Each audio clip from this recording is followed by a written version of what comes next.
भगवान विष्णु जी और माता लक्ष्मी जी। एक बार भगवान विष्णु जी शेषनाग पर बैठे बैठे बोर हो गए और उन्होंने धरती पर घूमने का विचार मनमय किया। वैसे भी कई साल बीत गए थे धरती पर आए और वह अपनी यात्रा की तैयारी में लग गए। स्वामी को तैयार होता देखकर लक्ष्मी माँ ने पूछा, आज सुबह सुबह कहाँ जाने की तैयारी हो रही है?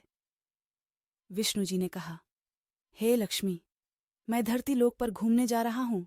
तो कुछ सोचकर लक्ष्मी माँ ने कहा, हे देव, क्या मैं भी आपके साथ चल सकती हूँ?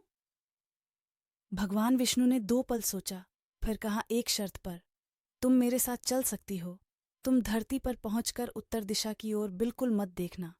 इसके साथ ही माता लक्ष्मी ने हाँ कह के अपनी मनवा ली और सुबह सुबह मां लक्ष्मी और भगवान विष्णु धरती पर पहुंच गए। अभी सूर्य देवता निकल रहे थे। रात बरसात होकर हटी थी। चारों ओर हरियाली ही हरियाली थी। उस समय चारों ओर बहुत शांति थी और धरती बहुत ही सुंदर दिख रही थी। और मां लक्ष्मी मंत्र मुग्ध होकर धरती को देख रही थी और भूल गई कि पति को क्या वचन देकर आई है। और चारों ओर देखती हुई कब उत्तर दिशा की ओर देखने लगी, पता ही नहीं चला। उत्तर दिशा में मां लक्ष्मी को एक बहुत ही सुंदर बगीचा नजर आया और उस तरफ से भीनी भीनी खुशबू आ रही थी और बहुत ही सुंदर सुंदर फूल खिले थे। ये एक फलों का खेत था और मां लक्ष्मी बिना सोचे समझे उस खेत में गई और एक सुंदर सा फल तोड़ लाई। लेकिन यह क्या, जब मां लक्ष्मी भगवान विष्णु के पास वापस आई तो भगवान विष्णु की आंखों में आंसू थे और भगवान विष्णु ने मां लक्ष्मी को कहा कि कभी भी किसी से बिना पूछे उसका कुछ भी नहीं लेना चाहिए और साथ ही अपना वचन भी याद दिलाया। मां लक्ष्मी को अपनी भूल का पता चला तो उन्होंने भगवान विष्णु से इस भूल की माफी मांगी। तो भगवान विष्णु ने कहा कि जो तुमने जो भूल की है उसकी सजा तो तुम्हें जरूर मिलेगी। जिस माली के खेत से तुमने बिना पूछे फूल तोड़ा है, ये एक प्रकार की चोरी है। इसलिए अब तुम 3 साल तक माली के घर नौकर बनकर रहो। उसके बाद मैं तुम्हें बैकुंठ में वापस बुलाऊंगा। माँ लक्ष्मी ने चुपचाप सर झुकाकर हाँ कर दी। आजकल की लक्ष्मी थोड़े थी। और माँ लक्ष्मी एक गरीब औरत का रूप धारण करके उस खेत के मालिक के घर गई। घर क्या, एक झोपड़ा था और मालिक का नाम माधव था। माधव की बीबी, 2 बेटे और 3 बेटियां थीं। सभी उस छोटे से खेत में काम करके किसी तरह से गुजारा करते थे।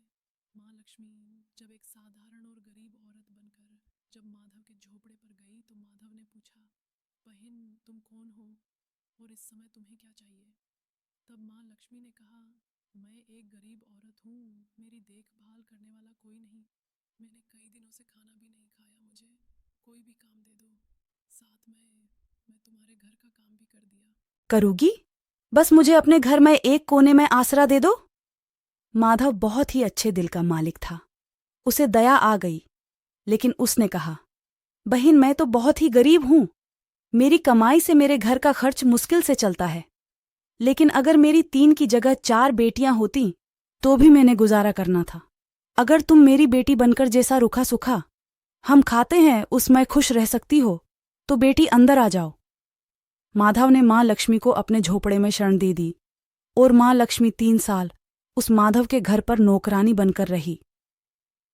जिस दिन मां लक्ष्मी माधव के घर आई थी उससे दूसरे दिन ही माधव को इतनी आमदनी हुई फलों से कि शाम को एक गाय खरीद ली।